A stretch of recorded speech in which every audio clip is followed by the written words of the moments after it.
नमस्कार, मैं आश्रुति वोहरा और आप देख रहे हैं नेक्स्ट 9 न्यूज। आपका बहुत बहुत स्वागत। खास प्रोग्राम हमारे इस देश की सच्चाई में बात करने जा रहे हैं उत्तर प्रदेश के बारे में, उत्तर प्रदेश के बदलते समीकरण के बारे में। और हर दिन उत्तर प्रदेश में जिस हिसाब से राजनीति होती है, और अब वो राजनीति का खेमा भारतीय जनता पार्टी नहीं बल्कि समाजवादी पार्टी का बनता जा रहा है। जी हाँ, इस लोकसभा चुनाव 2024 में उत्तर प्रदेश में बीजेपी का कहीं ना कहीं जो सुपड़ा है वो साफ होना शुरू हो चुका है और अब विपक्ष कहीं ना कहीं अपनी जीत की घंटी बजा रहा है। जी हाँ, समाजवादी पार्टी 37 सीटों पर इस बार उत्तर प्रदेश में जीत दर्ज करके बैठा है।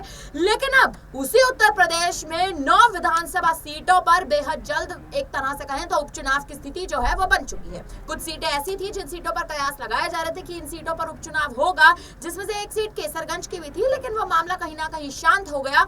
और अब बची जो 9 विधानसभा सीटें हैं, इन पर बेहद जल्द जो है वो अब उपचुनाव होने वाला है। इसमें से एक सीट है करहल की सीट, करहल की वही सीट जिस सीट से हाल ही में अखिलेश यादव ने इस्तीफा सौंपा, करहल की विधानसभा सीट को छोड़ दिया और वहीं नेता प्रतिपक्ष के पद से भी उन्होंने इस्तीफा दे दिया। कयास लगाए जा रहे थे और कयास तेज थे कि अपर्णा यादव को एक बार फिर से सपा में वापसी कराई जा सकती है और अपर्णा यादव जो है वो करहल की सीट से सपा के टिकट पर चुनावी मैदान में उतरती नजर आएंगी। लेकिन औपचारिक तौर पर अपर्णा यादव की ओर से कोई भी ऐलान सामने नहीं आया। लगातार डिंपल यादव और अखिलेश यादव के संपर्क बने रहे, लेकिन अपर्णा यादव की जो एक तरह से कहे, अपर्णा यादव ने अपनी वो बात और अपना वो मुद्दा नहीं छोड़ा जिस विश्वास के साथ वो बीजेपी में गई थी, जिस विश्वास के साथ उन्होंने भारतीय जनता पार्टी का दामन थामा था, वो विश्वास उन्होंने बीजेपी का नहीं छोड़ा। और अब कयास तेज लगाए जा रहे हैं कि तेज प्रताप यादव करहल की सीट से चुनावी मैदान में उतर सकते हैं। हालांकि इस मुद्दे पर अभी तक कोई औपचारिक मोहर नहीं है, लेकिन मुद्दा ये भी उठ रहा है कि अखिलेश यादव का,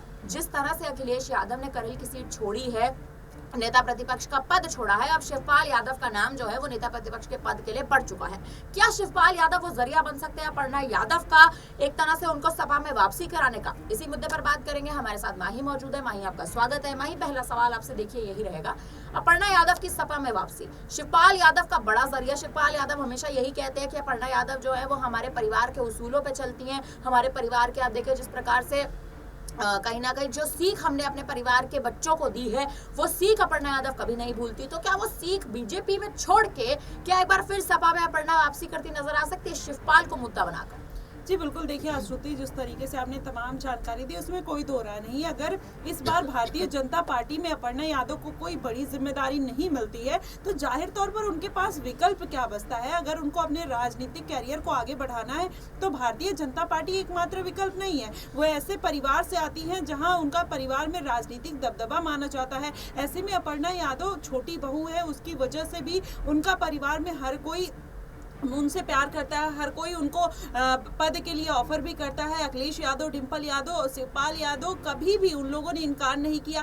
तो ऐसे में अगर वो भारतीय जनता पार्टी छोड़कर जाती है तो उनके लिए, मुझे लगता है, उनके राजनीतिक कैरियर के लिए बेहद अहम हो सकता है। और जिस तरीके से मुझे लगता है कि भारतीय जनता पार्टी को उनको राजनीतिक तौर पर इस्तेमाल करना चाहिए था, वो भारतीय जनता पार्टी वो अपॉर्चुनिटी कहीं ना कहीं उठा नहीं पा रही है। चाहे अभी करहल सीट पे बात कर लिया जाए, अगर भारतीय जनता पार्टी को मौका मिला है तो अखिलेश यादव के प्रत्याशी के खिलाफ अपर्णा यादव को उतारना चाहिए। और जाहिर तौर पर हो सकता है कि जो वोट बैंक है वो बढ़ता हुआ नजर आए और उसका जो रिजल्ट है वो कहीं ना कहीं भारतीय जनता पार्टी के खेमे में भी आ सकता है। लेकिन ऐसे में भारतीय जनता पार्टी जब ऐसे चेहरों को दरकिनार कर देती है, वरुण गांधी जैसे, अपर्णा यादव जैसे चेहरों को दरकिनार कर देती है, तो कहीं ना कहीं भारतीय जनता पार्टी के ऊपर ही सवाल उठते हैं। अब ऐसे में अगर अपर्णा यादव सपा में जाती है तो मुझे नहीं लगता कि उसमें किसी भी तरीके का उनको नुकसान होने वाला है। और शिवपाल यादव लगातार यही बात चाहते हैं और वो बीच में अपनी इच्छा भी जाहिर कर चुके हैं कि अपर्णा यादव उनके परिवार में फिर से आ जाए, घर वापसी हो जाए और फिर सपा में उनको कोई बड़ी जिम्मेदारी जरूर मिल जाएगी। तो ऐसे में यही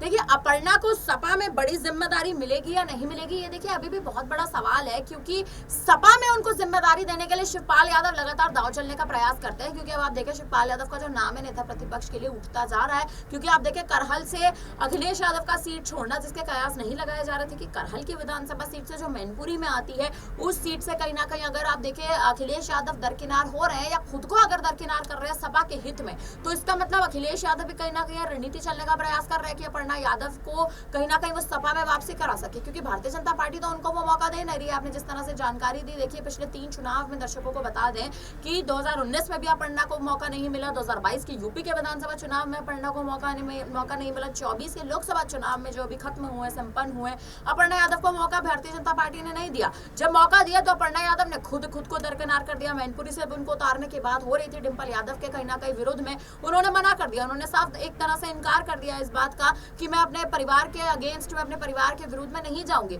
तो शिवपाल यादव कहीं ना कहीं जरिया बनते नजर आ रहे हैं। लेकिन अखिलेश यादव का माही आप देखिए, करहल की सीट छोड़ना, अखिलेश यादव की क्या वजह हो सकती है करहल की सीट छोड़ने की? क्योंकि कयास ही थे इस मुद्दे पर। आप देखिए कोई भी औपचारिक तरह पे ऐलान नहीं था, कोई मोहर नहीं थी, तो अखिलेश का क्या एक वजह हो सकती है उनकी करहल को छोड़ने की?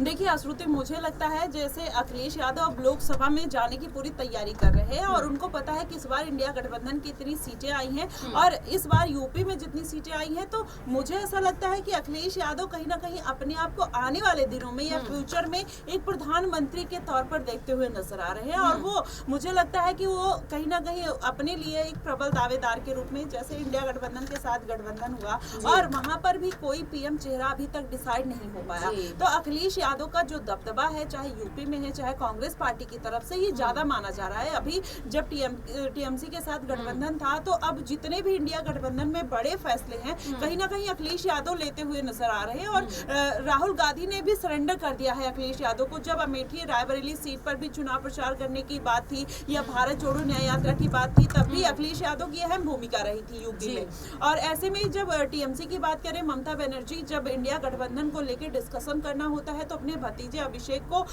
उनके पास भेजती है, अखिलेश यादव के पास, ना कि राहुल गांधी के पास। तो आप देखिए कि जो अखिलेश यादव का कद है वो लगातार बढ़ता हुआ जा रहा है और मुझे लग रहा है यही बात है जो अखिलेश यादव करहल की सीट छोड़ रहे हैं और कन्नौज की सीट नहीं छोड़ रहे हैं, क्योंकि लोकसभा से इस बार सांसद हैं और करहल में अगर वो उनको राज्यसभा में बैठने में, और हो सकता है कि वो जो मुद्दे उठाना चाहते हैं वो लोकसभा में बैठ के बेहतर तरीके से उठाया जा सकता है और कहीं ना कहीं वो पीएम मोदी के तौर पर, उनके एक कॉम्पिटिटर के तौर पर आना चाहते हो। तो आप देखिए किस तरीके की स्ट्रेटेजी अभी से बनती हुई नजर आ रही है और कहीं ना कहीं अखिलेश यादव अभी से लग गए हैं और डिंपल यादव यूपी की कमान संभालेंगे, शिवपाल यादव यूपी की कमान संभालेंगे और अखिलेश यादव जहां तक होगा विपक्ष में बैठेंगे लोकसभा में।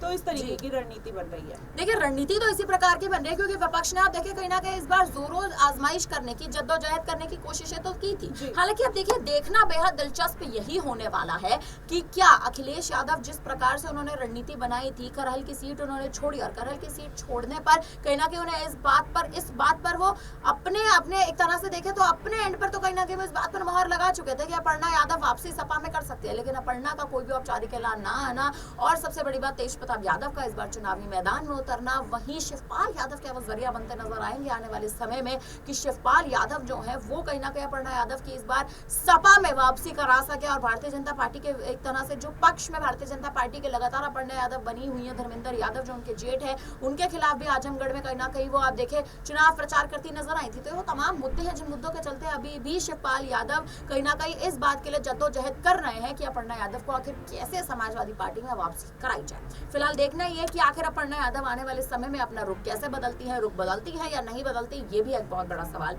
खड़ा होता है। फिलहाल इस पर आप क्या कहेंगे, आप हमें कमेंट करके जरूर बताइएगा। फिलहाल के लिए दोनों को हम दीजिए इजाजत, बाकी बने रहिए हमारे साथ, देखते रहिए Next 9 News।